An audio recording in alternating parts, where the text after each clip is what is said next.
Situation 1. A client is admitted to the hospital with the complaints of chest pain and a history of type 2 diabetes mellitus, which medications would be withheld for 24 hours before and 48 hours after the scheduled cardiac catheterization procedure. Option 1. Repaglanite. Option 2. Regular insulin. Option 3. Glipizide. Option 4. Metformin.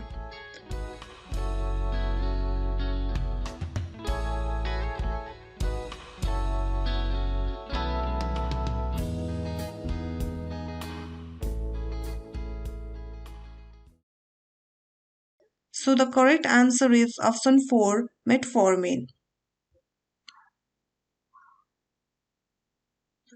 So during this procedure, that is cardiac catheterization procedure, injection of contrast medium is used.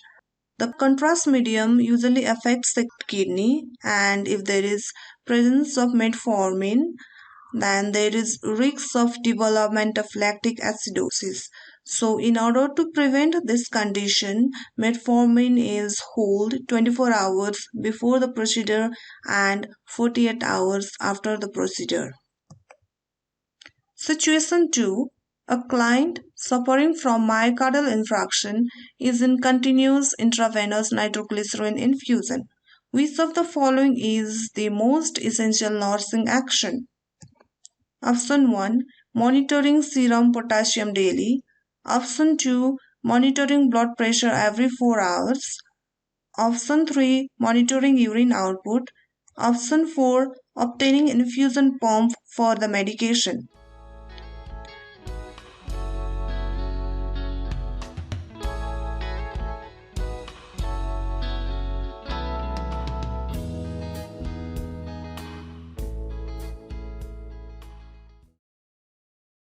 So the correct answer for this situation is obtaining infusion pump, that is option 4. Intravenous nitroglycerin requires infusion pump for the accurate control of the medication. Actually, intravenous nitroglycerin is given for a certain period of time. So as a nurse, we need to make sure that accurate dose is being delivered to the patient. So with the help of infusion pump, this can be made sure. So accurate dose for the given period of time can be given with the help of infusion pump. We also have got nitroglycerin tablet, which is taken sublingually. It is usually indicated for acute relief of an attack or acute prophylaxis of angina pectoris due to coronary artery disease.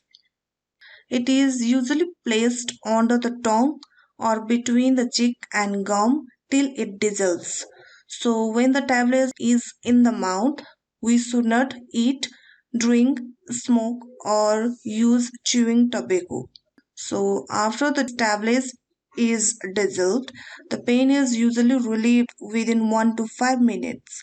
But in case of some situation, if the pain is not relieved, then we can take second tablet, that is after 5 minutes, in the same way by placing on the tongue. 3.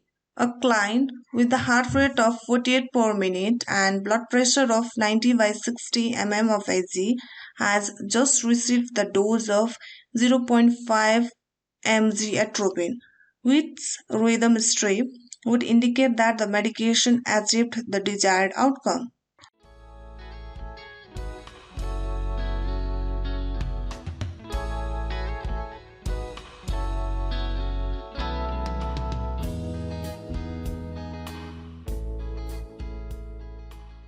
Can see 4 ECG strips over there. So here the correct option is option 3. So this strip is the correct answer. This indicates increase in heart rate. This is normal ECG, sinus rhythm. This is bradycardia. This is so abnormal. This indicates increase in heart rate, tachycardia. So this one is correct option because atropine increases the heart rate. So atropine is a drug of choice to treat sinus bradycardia because it increases heart rate and also improves the conduction by blocking parasympathetic influences on the heart. It also helps to block the effect of vagus nerve on the heart because whenever there is influence in the vagus nerve, it decreases the heart rate. So if the effect of this nerve is blocked, then we can prevent the patient from deteriorating their situation, like having their heart rate even less. So if this nerve is blocked, then we can get the desired outcome, that is increase in heart rate. So if the vagus nerve is stimulated or affected during the cardiac arrest, the heart rate is decreased even more. Heart rate is slowed and it is the main cause of asystole. Atropine is also beneficial for any type of AV block at the nodal level. So the recommended dose of atropine for bradycardia is 0.5 mg IV every 3 to 5 minutes to the maximum dose of 3 mg. Other drugs of choice in case of emergency are adrenaline, dopamine, and there are several others. Situation 4. A client is diagnosed with lower extremity DVT after a long travel in sitting position. Which of the clinical manifestation of DVT does the nurse expect to assess? This is SATA question. Option 1, warmth and erythema. Option 2, edema. Option 3, blue cyanotic toes.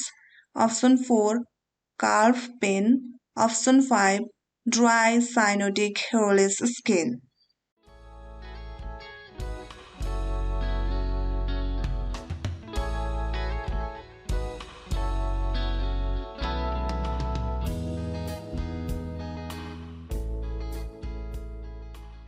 So the correct answer here are option 1, 2 and 4. So what is DVT? Deep vein thrombosis is a medical condition that occurs when a blood clot forms in deep brain. This clot usually develops in lower extremities like in leg, thighs, pelvis, but rarely it may also occur in the arms. This usually is the complication of hospitalization, surgery, and immobility. Like if we are traveling a long distance in a sitting position, then we are immobile for a longer period of time. So this condition might occur.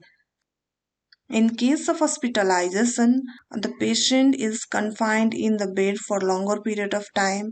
There is decrease in the activities of daily living because of which there is chance of developing DVT. There are different kinds of thrombolytic agents used. There is chance of blood clot formation, which are usually responsible for developing DVT.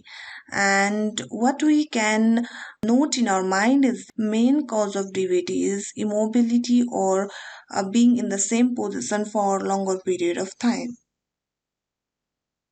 There are several signs and symptoms. Few of them includes swelling in the affected leg. So there is usually swelling only in the affected leg, but really it can be in the both legs. There is pain which usually starts in the calf and it feels like cramping or soreness. There is discoloration in the skin. Usually we can see redness over the affected area. There is feeling of warmth in the affected area. There is some sort of pain which usually increases the temperature in the leg. As mentioned in the option 3, blue and cyanotic toes are seen with acute arterial occlusion such as embolism or severe vasoconstriction, like in case of use of multiple vasopressor. So because of this, there is decreased blood supply to the particular area which causes blue and cyanotic toes. Option 5 says dry cyanotic hairless skin. So this is usually associated with chronic peripheral atherosclerosis arterial disease. In this disease, there is, a plaque formation over arteries or vein, because of which there is decrease in blood flow. So because of decreased circulation of blood, there is no proper blood supply to the affected area, because of which there is less hair follicle leading to hairless skin, or it also causes dry and cyanotic skin. Situation 5. A nurse is assessing the client with peripheral arterial disease, that is PAD, which statement by client indicates a priority need for follow-up teaching. Option 1. I prop up my legs in the recliner and use a heating pad when my feet are cold. I always take my simvastatin in the evening. I have been walking in my treadmill at home for 50 minutes each day.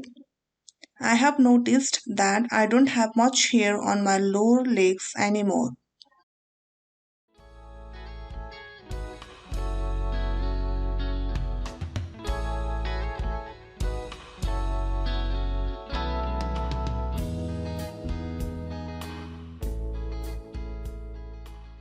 So the correct answer here is option 1.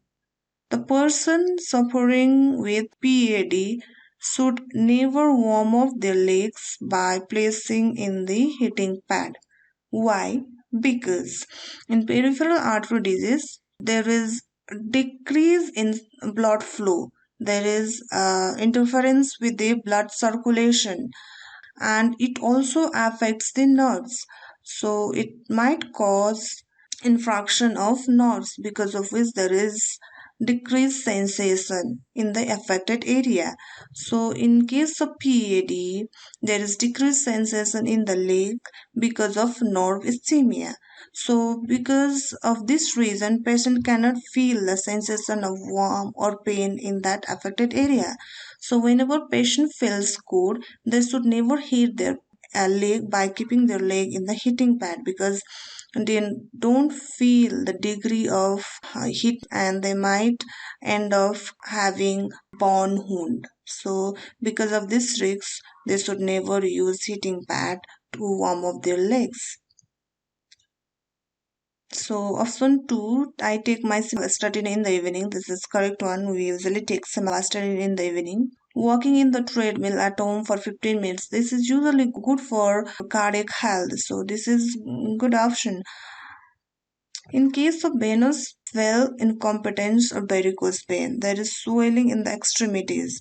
Therefore, we need to elevate the extremities during the rest so that blood can be drained backwards, because of which there will be decrease in the swelling of the legs. But in case of peripheral artery disease, we don't have swelling in the legs and there is decrease in blood supply.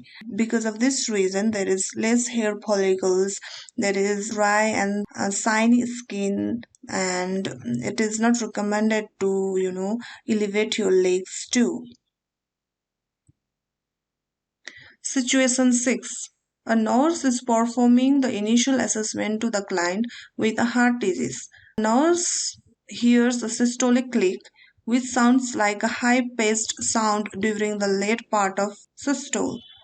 The systolic click heard during the assessment, that is auscultation, most likely indicates a normal heart sound, mitral valve prolapse, increased blood flow through the heart chambers, pulmonary hypertension.